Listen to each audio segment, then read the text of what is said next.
Well, hello and welcome to Humanism Total Nerdery channel. Now, I watched some CRAM canon tutorials when I started From the Depth, but after a couple of updates, many of them have become obsolete and some of them lack some information I would like to add. We will have a pretty entry-level CRAM canon tutorial to make CRAM cannons and make turrets. And we're here on this little platform, so I just took the platform of advisor Ad Nectias, frequent commenter, but it's very nice. But anyways, when you go into the menu here, you can find the CRAM cannons, and From the Depth is a pretty interesting game. You can aim cannons without having it on a movable block. There are something called, like, you can make the barrel move around inside its own socket, so to say. Anyways, to start building a cannon, you will need something called firing piece. The firing piece is the entity that will propel the shot out of the gun and basically fire it. What you need next, you might add it right away, is you go down to the AI section, because if you want the AI to control it, you need something called local weapons controller, and you will want your local weapons controller not too far away from the cannon. There can be no longer than they can be only like 1 block or 2 blocks away in such a range, and diagonal does not work, so it has to be there, whoops, there, or 1 down. To just get rid of this, we'll place it underneath. For a weapon controller, you don't need, but you should have a failsafe. Failsafes must be installed in this side. The failsafe will prevent it to basically shoot itself, or as I said, prevent friendly fire. So for many things, you mostly want the failsafe. If there is any risk, you can shoot your own entities, basically. So just put a failsafe there, basically. Then we want a wireless receiver, and of course this means that you need to have a AI system like this one, and the AI systems need to have a transmitter, one of these, and the AI system also need to have some sort of detection equipment, like a radar and like laser rangefinder, a targeting system. But that's another tutorial for another time. So, going back to the cannon part, we go back to the CRAM menu. We have something called 6-way connector. 6-way connectors is to add cool, additions, parts, stuff to our cannon. And they need to be connected to the firing piece if we want to add whatever. There are lots of things we can add. We will not go through everything. I can kind of just explain something we'll not show. Here are the regular barrels, and you put on the barrels. It's your firing barrels. And if we go into the avatar here, you can see we can go here. And if we go down to all, we can actually control this weapon, and you can see it even can aim in a small angle. And it complains because it has no internal ammunition. So of course we want to add ammunition. So here we add an ammo box. So we have a firing piece, an ammo box, and whoops. So now we can fire. It's a bit confusing, but these ammo boxes, they need to be connected to the structure. See, now it doesn't work. And these ammo boxes are different from the resources. And here we go to ammunition storage. These ammo boxes are not the same. These ammo boxes are the storage of ammunition, and you will need these on your ship itself. You will not need to have the ammo boxes on your cannon or turret when we will put this on a turret. I'll show you later how to make a turret. But the ammo boxes, we just need to have them on the main ship. This is a fortress, but it could be a ship, it could be anything. So, but we do need to have an ammo box in, like an ammo box on the cannon, a CRAM cannon ammo box connected to the structure. So now we can fire. If we click the caps lock, we can also follow the shot a little bit, which is nice. So this is the most basic type of cannon you can make. It does, however, not create very much destruction. Let's actually spawn a vehicle, or load a vehicle, just to have as a kind of target. We can spawn a pretty large thing like that. Whoops, now we're totally wanting to move away from this. Oh god, wait a second. Now that was some explosion there. If your vehicle blows up in creative, you can spawn a whole bunch of repair bots if you don't have the required kind of retrofit skills. So anyways, let's go back to where we were here. When the fortress is out of energy, it kind of blows up very much. That's caused a secondary explosion that was pretty nasty.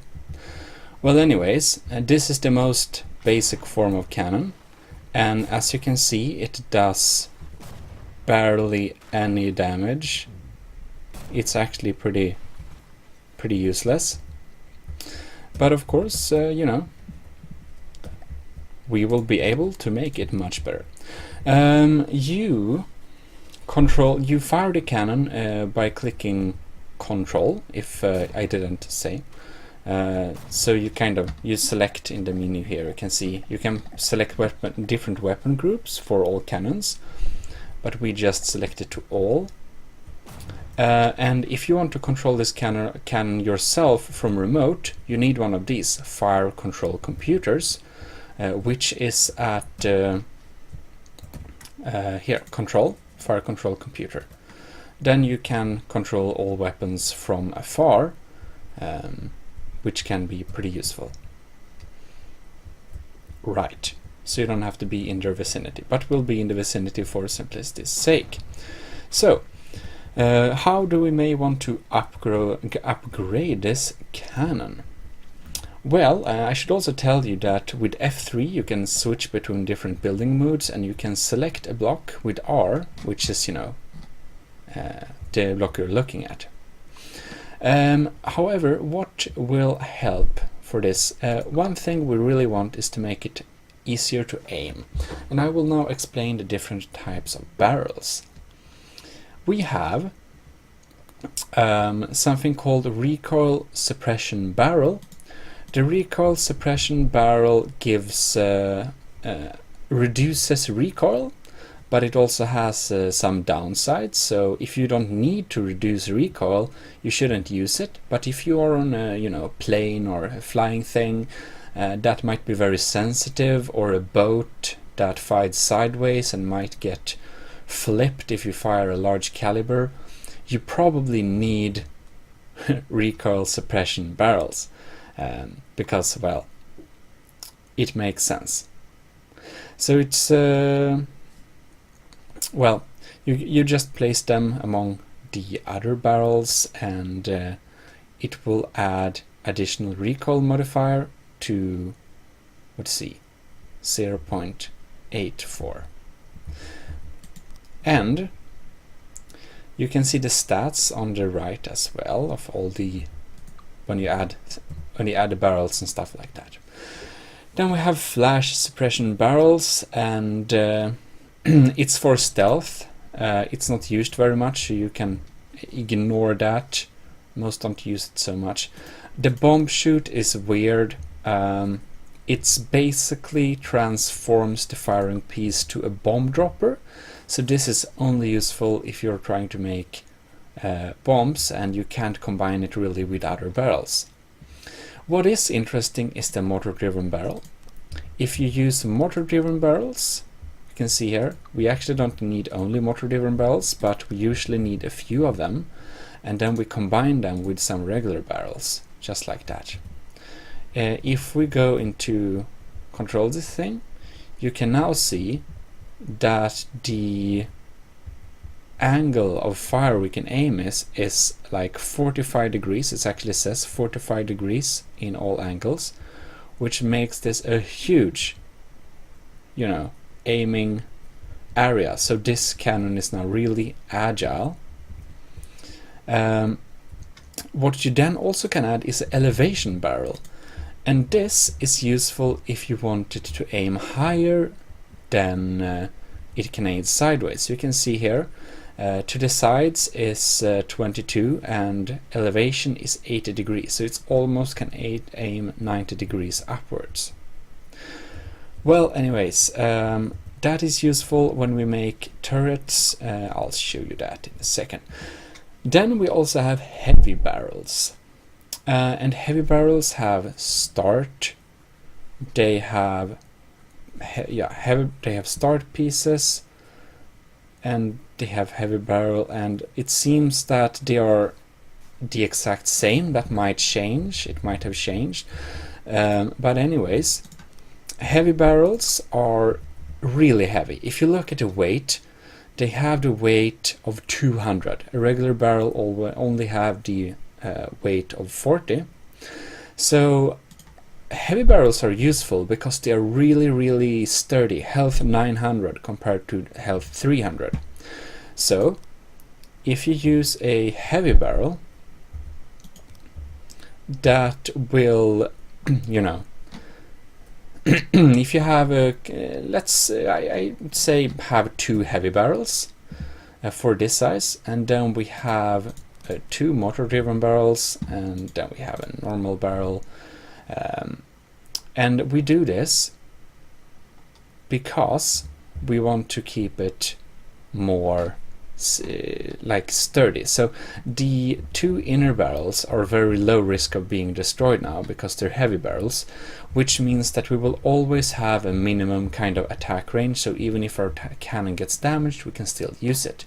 That's probably good use for heavy barrels, but they are so heavy that for most cannons you don't want to have so many of them, because the cannon will be so immensely heavy that maybe your turret aims to the side, maybe your entire boat will flip or something. They're really heavy. But well, and for the moment it seems that the end is only for an end and start is merely aesthetic reasons. And well, of course we can have it in the end here for aesthetic, you know, reasons, but you can see the firing arc is reduced. We had a maximum, and that means that you need more motor barrels in ratio to normal barrels. You can just look at firing arc and you can see. But moving on, we will now start using some 6-way connectors just to pave the way for the cannon we will make, just like this. Remember, these don't need to be connected to our cannon structure really. Now, you may place ammo boxes on these or anything on these and they will be connected to the whole thing. I can show you cannon right now. So a thing with the cannon is that it will be better the longer it is. It will increase the muzzle velocity, of course to a limit, but it's you know, the caliber is tiny and it's not that long. So let me just show you. We can see the stats here. We can see the kinetic damage. Also, if we fire the shot and go with it with caps lock, we can see the kinetic damage there. If we go and put some more barrels on, regular barrels have few downsides, they're just adding length. The firing arc is of course much less now, but if we look here, we have 56 kinetic damage, so it was increased. But the main thing to add kinetic damage is to increase the gouge, or the the caliber. Yes, the caliber. And the gouge increases are in different shapes, but they all do the same. Remember that N key is for symmetry planes. And these gouge increases are really nice because they're pretty cheap and they have a health of 300, so you could consider them as some kind of almost armor. You don't need to hide these blocks away. You can actually use these blocks in your cannon, in the front of your cannon, to almost protect the other pieces. That's what I usually do. It's a good tip, I say. Now you can see that the reload time went up to 8 seconds, which is pretty much, but now we have 426 kinetic damage. And we don't have any fancy things in this shell. This is a pure, well, not lead, I guess lead. This is a pure lead slug. Okay, so we just wait for it to fire and it twists around, and now it actually collars a block and kind of tries to apply damage to it. Anyways, let's see here. If we just add ammo here, we will add more ammo, but it won't really change the shot as for now. We'll need to attach them to some different things here. I show you. It's pretty interesting. I don't know why, but there is something called auto loaders, and auto loaders is your best friend. You probably want manual orientation because the automatic orientation is so weird, it never works. If you press G, you can just align the block on a way, but I don't know if that helps very much. Anyways, okay, so you just need to spawn them and see kind of what way they're at. Okay, that. So then we can twist it, and you do this with the tab key. And we place a couple of auto loaders like this. We also want some symmetry plane here because we want to place them here, because the neat thing with auto loaders, we need to twist them so that they attach. The nice thing with auto loaders is that they can share blocks, and they actually get more benefits. They get benefits if they share blocks. I mean, it's not, the material like explosive or something, pellets that is called, they can be kind of expensive, and they also are explosive, so you don't want to have too many of them. So in this way you can make them share blocks, and this will basically, give you the benefits as if you had more of them, but you actually don't. So it's nice. I can show you here. Here we have explosive pellets and explosive pellets. We can go to here and we can see that it has 3000. Okay, it packs. It basically packs the shell to increase its, it takes time. I don't know. It's just not instant. They need seconds to pack the shell with the material. So dependent on how long they can pack, the more explosive you can put in there, and of course it reaches to limit. And if you feel that you want to make it pack enough until fire, you can say minimum pack. Here on CRAM cannon settings, you just click Q and you can get here. You can say it needs to pack at least 7 seconds before firing. Of course, reload time is faster than that, so yeah, if you want to have additional packing time, so you will have more punch in your shots. Then we can set maximum gauge, which basically makes us set it to a smaller degree if we would want to. So anyways, if we look here, we can see that it has 1556 explosive. And if we remove this block and place them on a shared space, so we have only 2 blocks, but they are connected to 2 autoloaders each, we'll see we have 1567. So, you know,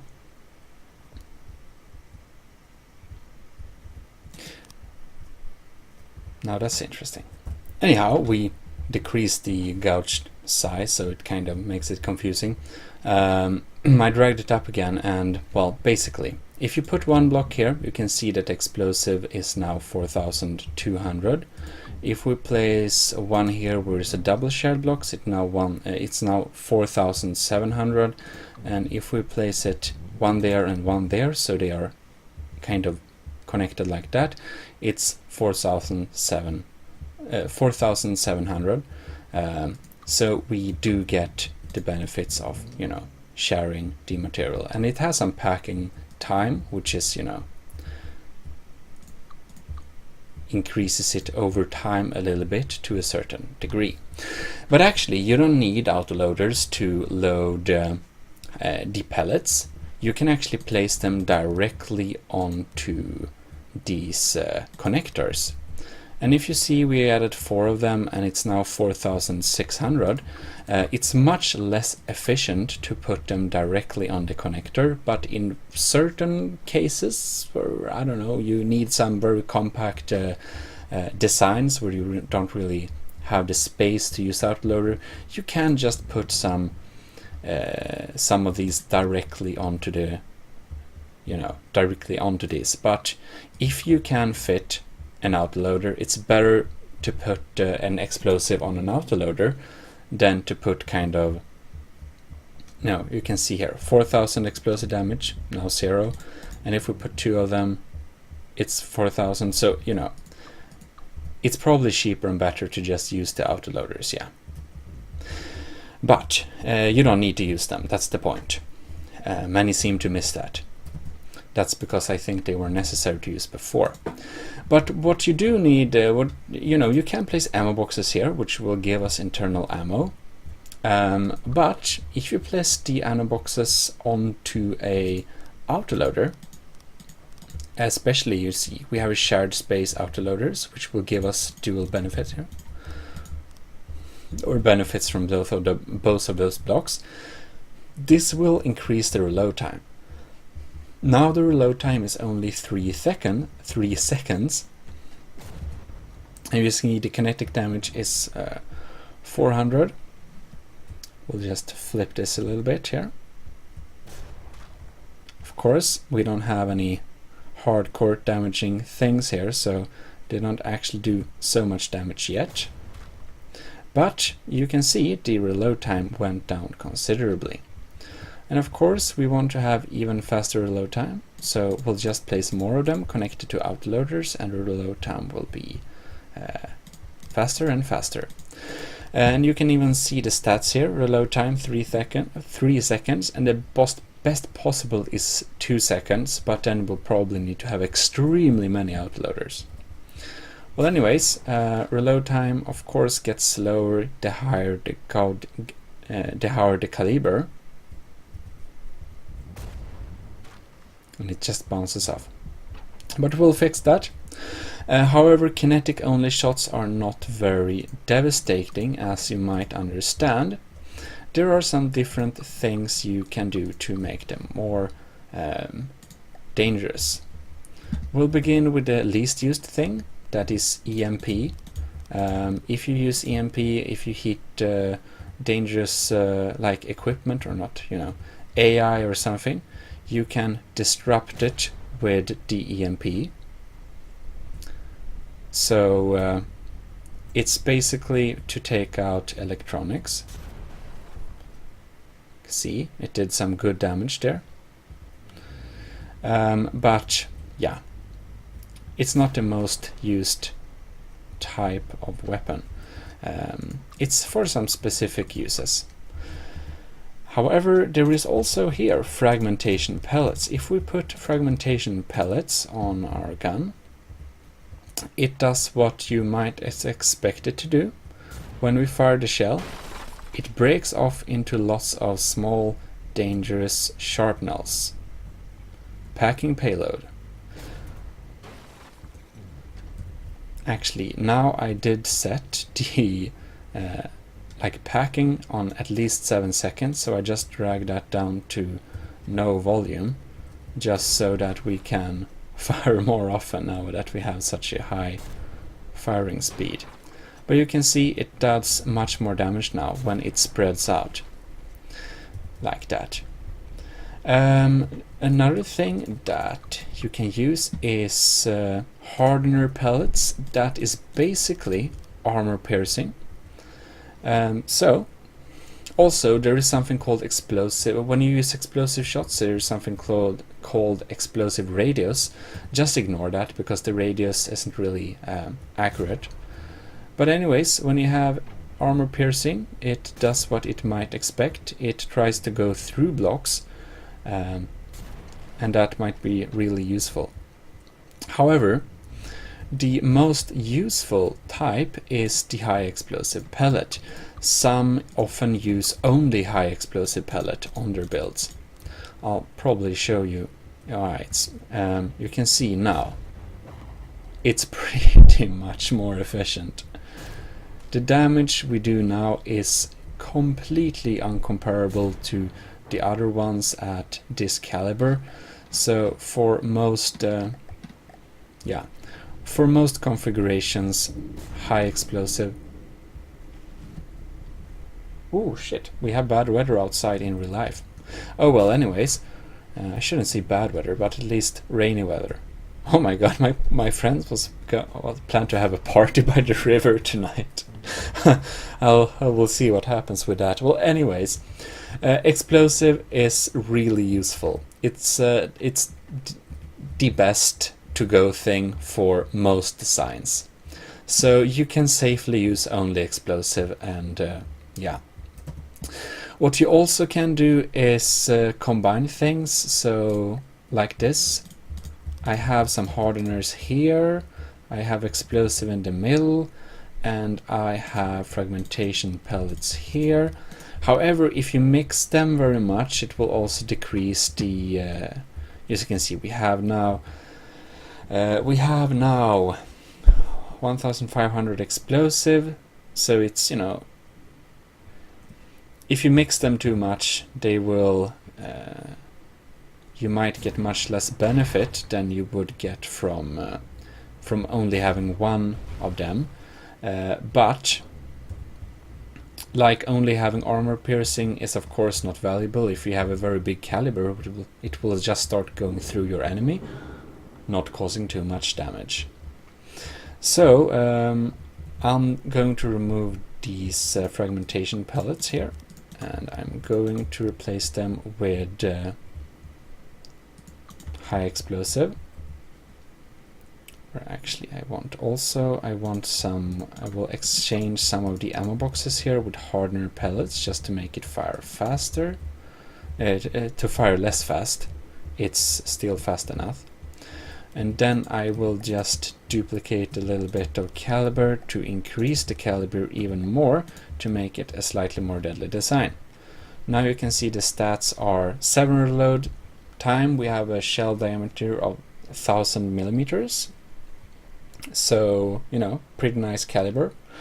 And we have a pretty high, you know, damage thing doing here. So now when you fire it, we get this huge bang. It's actually a decent cannon now. However, see if I can... No, I couldn't. Well, anyways, there is a risk that your shot will bounce off, especially if you fire in a less favorable angle, like from sea level to this thing. Maybe we can... sink down a little bit and see if I can get a nice bounce off the shell. This is, however, wood, so it's not the best deflecting surface in the game, as you probably know. But you know, we'll see if it bounces off. All right. Whoops, it didn't. Oh gods. Oh lord. So we made a pretty efficient cannon. There is a good chance that the shell bounces off anyways. One last try. Right. Come on. Bounce. Okay, never mind. We have still a too good angle. But you will notice in the game that some shells might bounce, and the point I wanted to go to here is that you have some things to help you. And here we have a fusing box. The fusing box is a box that adds a fuse. It will decrease some of the good, you know, some of the packing of the cannon. It does take space. It will make the shots a little bit less good. But here we can show, here we can select them to explode on a certain altitude. So if it, you know, 500 meters below or up in the air, if you want to have it like maybe what's it called, flak cannon, or time from launch. So we just make it explode after a while. I hear some very weird sounds here. Oh well, anyways. Also inertial, explode on angle change. This is the most useful. So if a shield or anything would try to deflect it, or if it starts to bounce off armor, it will basically add, you know, it will explode when the angle is changed. And something that also can be useful is penetration depth. So we'll set it to go 2 meters in before exploding. You can have several fuses, but all the fuses, total volume selected fuses 0.25. So if you have lots of fuses, it will take too much space and it will make them pretty sad. You can also set time from first impact. This is basically a grenade. Let's just use this because it's fun. Whoops. Now I removed something important, yeah? Alright. So, let's set this to 10, just to see how it works, you know? So we basically fired this shell, and it exploded on impact.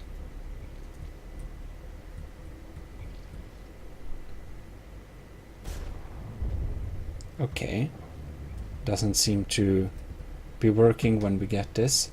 Time from first impacts, so... Oh, this is 0.1 seconds, never mind. Let's set that to...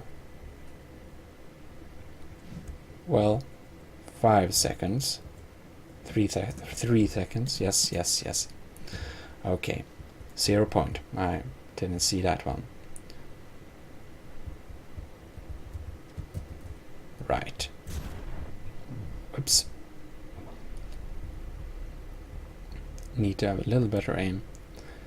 So it now fires, and it now goes here, and it waited a few seconds before it exploded.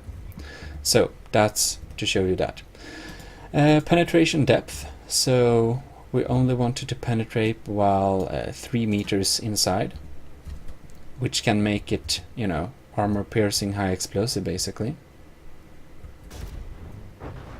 So you see the explosion was a bit inside of it now. You can try to aim down here and fire. And this can cause some nice internal destruction.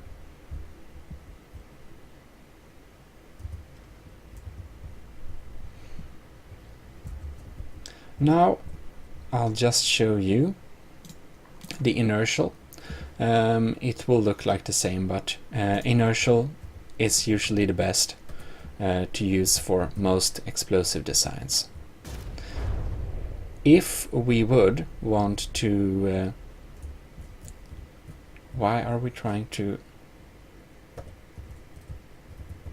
Oh well... Come on, stop. I'm on another object. Why am I on another object? I'm on that boat. It's kind of weird. Okay, now. So. I hate those weird things showing up. So, well, that's the basics, basically. But, you know, if we want penetration depth, we can really make like armor-piercing high explosive or something. So, let's just exchange these shots for frag shots. So no hardening, we have a pure frag high explosive design like this. And I'll show you the difference in destruction we get. You can see the explosion hull was pretty impressive. And fire. It's nice. Some more things you can add is things like predictors, which make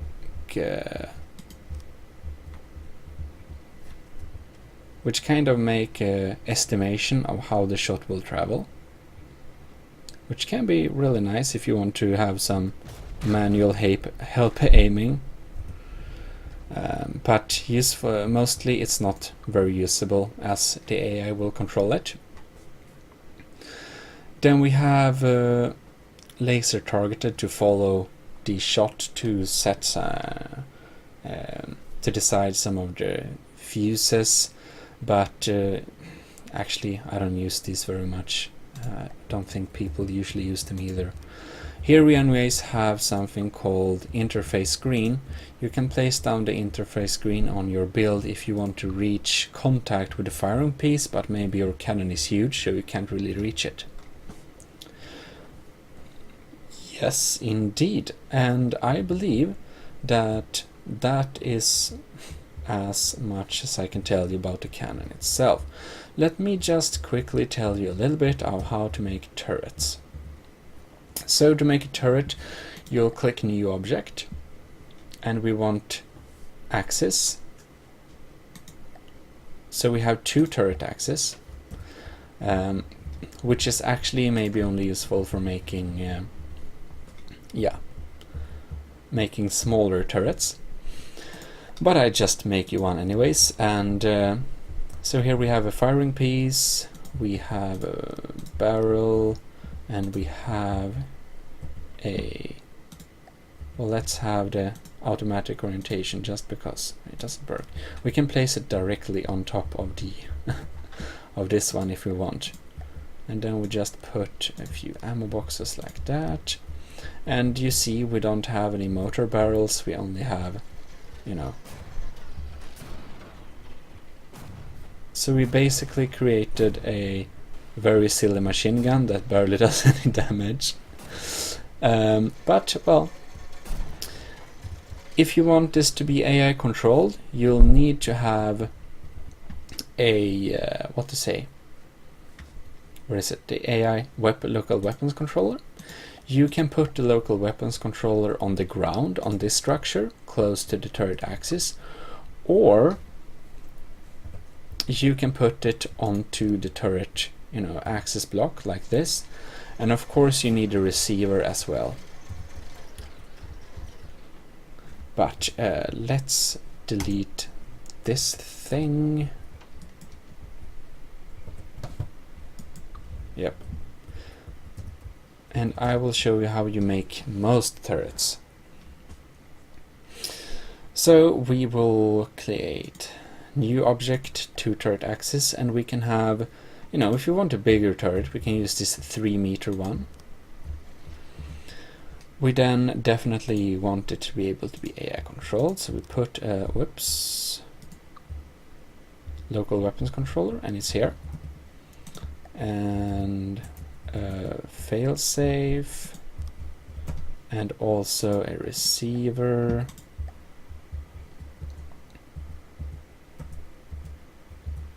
Wait, like that, and now it's connected up like that. Now we go to the CRAM thing and we go to couch increase. No. We go to 6-way connectors, and we just want to elevate it a little bit, and so we want to have it sticking up, so some of the turret is actually under the ship or beneath the ship, which makes us have less systems exposed and but more firing power. And then we'll have a few heavy barrels for some minimal barrels. We have a few motor-driven barrels like that, and then we will have a, let's see, recoil suppression barrel. And we also want to have one elevation barrel. This will make, you can see, we only need one of them. We can add more, but actually it doesn't give us much good. It's best to have just one. You only need one elevation barrel. The motor barrels are the ones that will increase movability in general. And then we go for some couch increases. Well, I won't build this very nice looking, but just to give you that point. So we have a few couch increases here. We also have a fusing box like that, and you need to turn it around so you can see it's not connected. Okay, you need to turn it around in one angle only. Inertial like that, and then you go just put on some autoloaders. Actually, let's trade automatic orientation. Well, it's not in the optimal angle, but it never is, but just for the sake of the tutorial. So then we want some, we want these to be explosive, and this will be a very slow firing thing because we don't have any ammo boxes connected to. Yeah, so we'll add that. Okay, like that.